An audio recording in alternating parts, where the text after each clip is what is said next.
Good afternoon all, and welcome to the ISLA Legal Services Update session. I'm Tina Baker, and I'm responsible for the Legal Services area at ISLA. I'm pleased to be joined this afternoon by Jamie Pullen. Jamie is a Director and Assistant General Counsel in the Legal Department at the Bank of America. We have a relatively short slot this afternoon and a lot to cover. We're going to touch on four main areas during the course of our discussions: the ISLA Legal Steering Working Group, current regulatory initiatives requiring legal input, ISLA priorities for 2021, and we'll finish with a brief discussion on the ISLA JMISLA clause library. Jamie, thanks again for agreeing to join today's discussion. I'll kick with the first question in relation to the Legal Steering Working Group. You've chaired the Legal Steering Group for the last 18 months before recently handing over to Chris Markham-Lee from the Bank of New York. Can you provide a very brief overview of the group for ISLA members and for those attending the event today who may not be fully up to speed with the group's activities?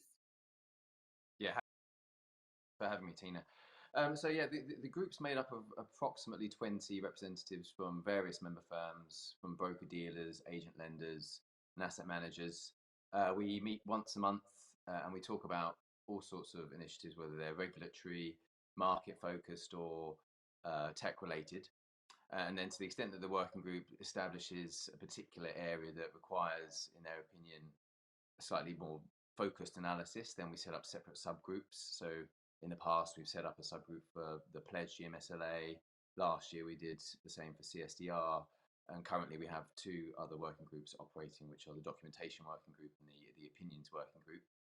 And then, to the extent necessary, we also work with other groups within the ISLA family, as well as other trade associations, in particular ICMA, obviously given the synergies there are in the markets that ISLA and ICMA cover. Great, thanks. And just one more follow-up question for me in relation to the Legal Steering Working Group. Why do you think it's important that this group is led and attended by securities lending industry legal specialists? Yeah, I think there's a number of benefits to having legal functions and meeting in this forum. One is, just to be able to connect with counterparts at other firms, share ideas, and discuss challenges that we're all facing.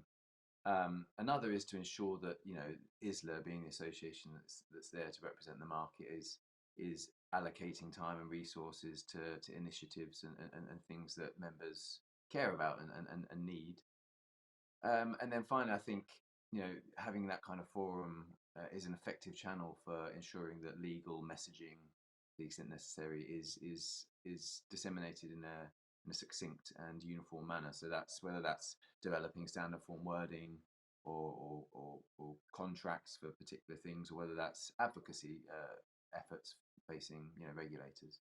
So yeah, there are a number of benefits. I think those are the three that jump out at me.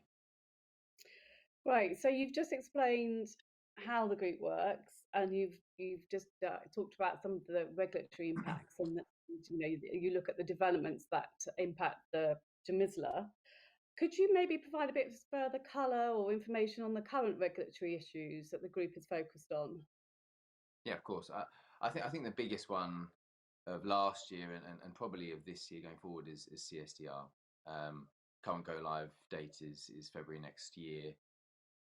Article 25 is the primary focus for the legal functions. Article 25, as I'm sure many will be aware, requires the incorporation of the mandatory buy-in mechanism as specified in the level 2 text of CSDR to be incorporated into contractual arrangements. So that's, at its widest interpretation, a pretty big lift. And so ISLA have been working with ICMA, obviously given the synergies with the repo space, Mm. along with Clifford Chance to develop a CSDR annex, the idea being that there's a standard form document that could be bolted onto the GMSB or the GMRA, which ideally achieves both compliance, but also ensures that the operation of a mandatory buying mechanism within those markets works effectively, both from an operational and a commercial perspective. Unfortunately, given the recent consultation that's been done by ESMA and the review process that they've initiated, the work on that CSDR annex has needed to be paused for a short while. The hope being that the outcome of the review will mean that certain issues or problems that have been identified in the biomechanism will be fixed. And so the view was taken that it didn't make sense to continue developing a standard form document based on potentially stale Mm. rules. The other reason for pausing is, of course, that there are a number of Q&As that have been submitted but have yet to be responded to by the regulators. So, a lot of the substance of those Q&As will ultimately dictate how the CSDR annex is likely to work. So that's CSDR. As I say, I think it's going to be one of the things that takes up a lot of our time in the coming months. And we'll need to work collaboratively with many of the other trade associations to ensure that any contractual remediation or repapering exercises are managed in as an efficient a way as possible. One of the other things that is going to be on a lot of people's agendas this year is IBOR transition. I Yeah. think in our world it's relatively contained, at least at a master agreement level, given that the only reference to LIBOR in the master agreement is in the context of default interest. That said, there's clearly been continued requests or demand from certain members that ISLA come out with some standard form wording to deal with that reference. And so in the coming weeks, we propose to publish some standard form wording that deals with that, that can be used by the membership. So I'd Okay. say those are the two things that are taking up a lot of our time currently: CSDR and IBOR. Thanks, Jamie. So ISLA conducted a comprehensive legal survey towards the end of 2020. The feedback from that survey that was obviously filled in by ISLA members is in the process of being consolidated and will be presented back to member firms in due course. The survey idea initiated originally out of the legal steering working group. Jamie, could you maybe just give us some feedback as to why you thought a survey was required? Yeah, of course. So as I mentioned earlier, there are roughly 20 representatives on the working group, which is a decent number, but obviously the membership, the ISLA membership, is much broader. So we wanted to make sure that the things that we were working on and planning to work on were going to be things that would benefit as broad a population of the membership as possible. And so we thought this would be a good way of validating the mandate that we've given ourselves for the next 12 months. And also, ISLA from time to time get ad hoc requests to look at certain things from one or two members. And we thought this would be also a good opportunity to see whether or not those ad hoc requests had actually a broader application amongst the membership. So we put together what ended up being quite a comprehensive survey, but one that I think covered all sorts of different aspects of the market and things that the legal group are looking at. And I'm pleased to say that the responses were generally consistent and affirmed the things that we thought required attention. And so, as you said, the output from that survey is due to be published in the next few weeks. And that will ultimately dictate what the working group and the sub-working groups of the legal group focus on in the coming months and years.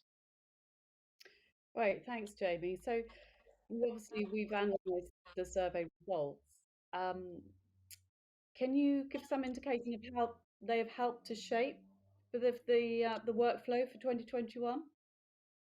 Yeah, of course. So, as I mentioned earlier, there are already two working groups that have been established, subgroups. One is the documentation subgroup, and the other the opinions subgroup. And actually, a lot of the output from that survey neatly fell within one or both of those groups. So on the documentation side, which I'll be chairing going forward, the short-term objectives that were identified as being those that we should focus on were one, the development of evergreen standard form wording. Obviously, it's a transaction type that's widely used. People are very familiar with it, but yet there's not a uniform, standardized way of expressing that trade type. So we thought it was about time that we put that together. Another short-term thing was the IBOR wording that I mentioned earlier. With the longer-term view, we're focusing on the development of a protocol solution. Obviously, in recent or previous years, the protocol solution has not been one that's been taken up widely by the securities lending and repo markets. But with things like CSDR coming into play, we thought it would be a good time to revisit the application utility of that kind of multilateral solution. And then on the opinions side of things, Christy Dahlberg at Morgan Stanley is kindly agreed to take on the role of chair in that group. And the things that they've identified as being the key focus areas are the US netting opinion and developing, expanding that to cover pension funds and municipals. Also focusing on the way in which recommended amendments are articulated in netting opinions. Obviously, there's a range in terms of how explicit external counsel can be in some of the recommended amendments, and so the group will focus on seeing the extent to which it's possible to standardise that and homogenise that, so that becomes less grey and easier to negotiate by counterparties. And then lastly, the non-standard trade types. As I mentioned, we're on the doc side, we'll be looking at the evergreen transaction. There are other trade types, extendables, reverse stock loans, uncollateralized transactions. None of these are actually explicitly referenced in netting opinions, but yet quite widely used in the market. So the group will be focusing on whether or not it makes sense to expand coverage or explicitly reference those non-standard trade types in netting opinions going forward.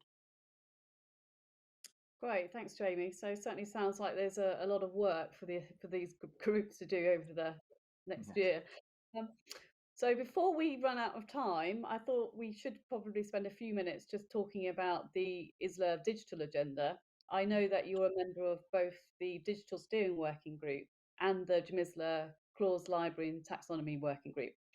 So just really wanted to ask you why you think it's important that those representing the legal functions are involved in some of these digital developments and are certainly involved in the discussions and the working groups. The digital developments, I mean, that's clearly something that goes to the heart of ISLA's medium to long term ambitions. It was at the heart of their Agenda for Change white paper that came out a couple of years ago, which I think is in the process of being updated. Why legal functions need to be part of it? I think the GMSLA is the contractual framework which has set out the parameters of securities lending for so long. And actually, over the last couple of decades, that hasn't changed a great deal. So, as we look at different ways of representing the manner in which the securities lending framework is articulated, so in a digital format as opposed to a contractual one, I think it's important to ensure that we're not losing some of the protections and then the controls and the descriptions that already exist in the GMSLA, and those are properly mapped to this alternative form of representation. It's also, a very exciting thing to be involved with, not least because, for example, the clause library and taxonomy, that's the way I see it, one sort of piece of the broader puzzle. And as that gets finalised, which I believe is happening at the end of the summer or thereabouts, it'll be interesting to see how that then dovetails with some of the other initiatives that ISLA are working on, specifically CSDM or negotiation platforms. It feels like there are a lot of different pieces which will ultimately form part of the same puzzle. And I think it's quite important to ensure that the legal function is part of developing that. That's great. Thanks, Jamie. So I think that's it for our session this afternoon. Hopefully you found that informative.